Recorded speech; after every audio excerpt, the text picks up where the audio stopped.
为着鼓励身心障碍者的街头艺人哦，台北市劳工局今年开始1个月要补助因2000块的交通服装等费用。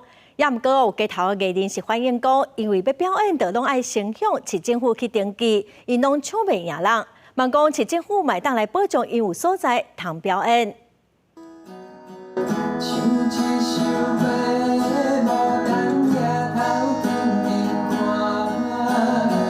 这首思念爸母单是林家己写给妈妈的歌曲。伊讲各中的一条意歌，造成伊目睭看无。一个人对屏东去到台中的特殊学校独立过生活，这款孤单，让伊开始练吉他。如今正做一个街头艺人。我们写歌曲的时候，通常最会想起的就是妈妈。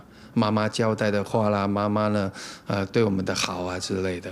为着要帮助甲林家己同款，就是身心障碍街头艺人，台北市劳动局对今年开始1个月补助2000块的表演费。林家己对这项补助感觉真大心，不过伊认为现在政府需要做的是确保因有表演的场所。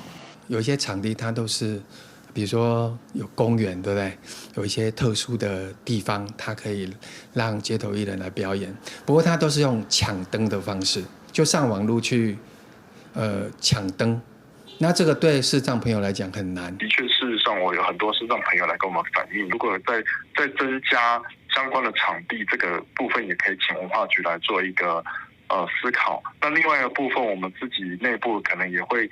未来可能也在考量说有没有其他场地的开放，因为街头艺人的表演场所有限，热门的所在拢真手持。对此，台北市劳动局表示，确实有真侪视障者向因反映这个问题。劳动局除了会直率和文化局讨论，希望未来会当增加表演场所，提供视障的朋友一个友善的表演环境。记者戴阿轩、柯敏哲台北报道。